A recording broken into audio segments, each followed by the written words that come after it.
Assalamu alaikum. Today we are going to discuss entity relationship model database chapter number 3 lecture number 22. Entity relationship model क्या है, पहले हम इसको conceptually देख लेते हैं कि जब भी हम कोई डेटाबेस डिज़ाइन करते हैं तो हम पहले उसको पेपर पर ड्रॉ कर लेते हैं। यानी कि हमने अगर कोई डेटाबेस को डिज़ाइन करना है तो हम पहले उसकी एंटिटीज डिसाइड कर लेंगे, उनके एट्रीब्यूट्स डिसाइड कर लेंगे और उनके रिलेशनशिप को ड्रॉ कर लेंगे। यानी कि डेटाबेस को क्रिएट करने से पहले अगर उसको हम पेपर पर ड्रॉ कर लें तो ये क्या कहलाएगा, एंटिटी रिलेशनशिप मॉडल कहलाएगा। Entity relationship model is a logical representation of data in an organization. किसी भी ऑर्गेनाइजेशन में डाटा को लॉजिकली रिप्रेजेंट करना क्या कहलाता है, एंटिटी रिलेशनशिप मॉडल कहलाता है। It views the entire system as a collection of entities related to one and other. हम देखते हैं सारे सिस्टम को कलेक्शन की फॉर्म में, कलेक्शन ऑफ एंटिटीज़ की फॉर्म में जो रिलेट करती हैं एक दूसरे के साथ किसी भी ऑर्गेनाइजेशन के अंदर। It is used to describe the elements of a system and their relationship. क्या करती हैं, डिस्क्राइब करती हैं एलिमेंट्स, सिस्टम के एलिमेंट्स क्या हैं और उनका आपस में रिलेशनशिप क्या है। It was introduced by Peterson in 1976. 1976 में इसको इंट्रोड्यूस करवाया गया। Advantages of ER model. Some important advantages of ER model are as follows. Conceptual simplicity. Conceptual simplicity क्या है कि हम क्या कर सकते हैं, अगर हमारे पास कोई भी मुश्किल डेटाबेस डिज़ाइन है जिसको क्रिएट करना बहुत ज़्यादा मुश्किल होता है तो हम ER मॉडल के थ्रू उसको इजीली क्रिएट भी कर सकते हैं और मैनेज भी कर सकते हैं। तो ये क्या है, कॉन्सेप्चुअल सिंप्लिसिटी। विजुअल रिप्रेजेंटेशन क्या करता है, it enables database designers, programmers and users to understand database easily. Visually representable होता है तो क्या होता है कि जो डेटाबेस के डिज़ाइनर्स होते हैं, प्रोग्रामर्स होते हैं और जो एंड यूज़र होते हैं वो डेटाबेस को ईजीली समझ सकते हैं। Effective communication tool. ER model works as an effective communication tool to integrate the views. Integrated with the relational database model. ER model is well integrated with the relational database model. क्या होता है कि integrated होता है relational database model के साथ। Elements of ER model. ER model consists of three basic components.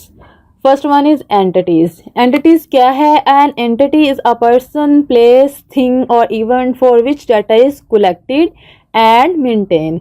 एक person हो सकता है, कोई place, कोई thing या फिर कोई भी event, ठीक है, जिसके लिए हम कोई डाटा जो है कलेक्ट कर सकें और उसको मेंटेन कर सकें। For example, a college system may include entities like students, teachers and class etc. अगर हम कॉलेज सिस्टम की बात करें तो उसमें एंटिटीज़ कौन कौन सी इंक्लूड होंगी, कोई भी स्टूडेंट हो सकता है, कोई भी टीचर हो सकता है, कोई भी क्लास हो सकती है। The entity is represented by a rectangular shape. हम एंटिटी को एक रेक्टेंगुलर शेप से रिप्रेजेंट करते हैं like this. ठीक है, आप देख सकते हैं यहाँ पे टीचर की एक एंटिटी है और उसको हमने एक रेक्टेंगुलर सिंबल में रिप्रेजेंट किया है। नेक्स्ट है हमारे पास एंटिटी टाइप।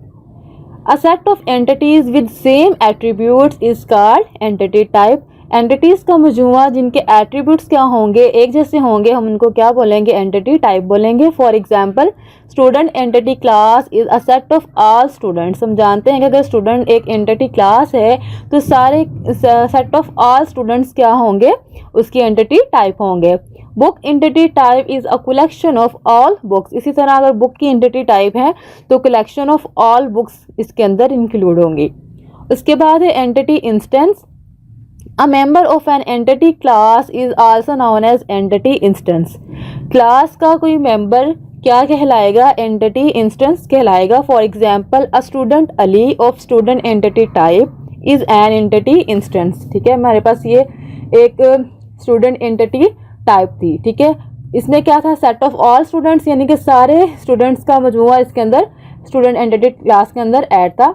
एंटिटी इंस्टेंस क्या है, कोई एक स्टूडेंट अगर हम उसमें से कॉल करें, सपोज अली ले लें या उमर ले लें, तो क्या होगा, ये एक एंटिटी टाइप होगी किसकी, एंटिटी इंस्टेंस की।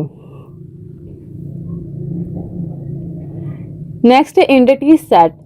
A set of all entities of a particular entity type in the database at a given point of time is called an entity set. Set of all entities में क्या है कि particular entity type database में at a given point of time, ठीक है, उस given point of time में जितनी भी कलेक्शन है, जितना भी सेट है एंटिटीज का, वो क्या कहलाएंगी, एंटिटी सेट कहलाएंगी। For example an entity set students में consist of all students in the university. अगर हमने स्टूडेंट का कोई एंटिटी सेट बना लिया है तो उसके अंदर पूरी यूनिवर्सिटी के ऑल स्टूडेंट्स इंक्लूड होंगे। इसी तरह an other entity set teacher में consist of all teachers in the university ETC। अगर कोई हमारे पास सेट है टीचर का तो हमें पता है कि उसके अंदर यूनिवर्सिटी के सारे टीचर्स ऐड होंगे।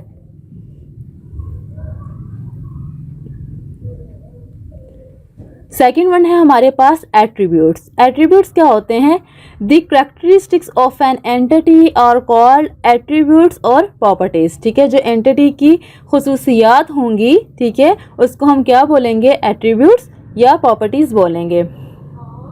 For example name, address, class and email of a student are his attributes. It is represented by oval shape. इसको हम एक ओवल शेप से रिप्रेजेंट करते हैं। स्टूडेंट नेम हमारे पास क्या हो जाएगा, स्टूडेंट एक एंटिटी है तो स्टूडेंट नेम उसका एट्रीब्यूट हो जाएगा। नेक्स्ट है attribute domain. N attribute domain is a set of possible values for an attribute. For example registration domain is a collection of all possible registration numbers. ठीक है, domain क्या होती है, set of possible values होती हैं उस attribute की। ठीक है, जैसे कि हमारे पास अगर एक रजिस्ट्रेशन की डोमेन है तो हमें पता है कि इसके अंदर collection of all possible registration numbers, यानी कि इसके अंदर सारे के सारे रजिस्ट्रेशन नंबर्स की कलेक्शन होगी। नेक्स्ट है थर्ड वन, रिलेशनशिप। हमने एंटिटी को भी डिफाइन कर लिया है, कोई भी पर्सन हो सकता है, इवेंट या प्लेस। ठीक है, उसके बाद एट्रीब्यूट्स क्या होते हैं, जो एंटिटी की खसूसियात होती हैं। रिलेशनशिप क्या है, is a logical connection between different entities. अब हमने लॉजिकली कनेक्शन को रिप्रेजेंट करना है एंटिटीज़ के दरमियान, यानी कि एक स्टूडेंट का एक टीचर से क्या कनेक्शन हो सकता है। When attributes of one entity refers to the attributes of another entity, then there exists a relationship between these entities. अगर एक एट्रीब्यूट है किसी भी एंटिटी का, वो रेफर करता है attribute of another entity, then there must be exist a relationship. तो उधर कोई ना कोई रिलेशनशिप एग्जिस्ट करता है उन दोनों एंटिटीज के दरमियान। The relationship represented by a diamond shape. हम डायमंड शेप से किसी भी रिलेशनशिप को रिप्रेजेंट करते हैं। ठीक है, अब हम देख लेते हैं, हमारे पास एग्जाम्पल ऑफ रिलेशनशिप। अब यहाँ पे हमारे पास एंटिटीज भी हैं और रिलेशनशिप भी है। स्टेटमेंट है, a relationship exist between a student and teacher because the teacher teach the student. हमारे पास कोई भी रिलेशनशिप एग्जिस्ट करता है स्टूडेंट और टीचर के बीच, क्योंकि टीचर क्या करता है, टीच करता है स्टूडेंट को।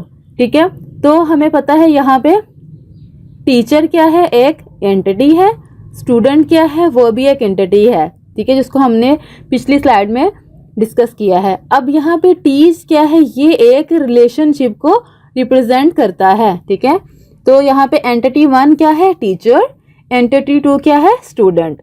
अब इनके दरमियान कनेक्शन क्या है, रिलेशन क्या है, टीच का, यानी कि टीचर टीच स्टूडेंट। तो ये हमारा क्या है, एक एंटिटी रिलेशनशिप मॉडल है। ठीक है, जिसको हमने आज डिस्कस किया है।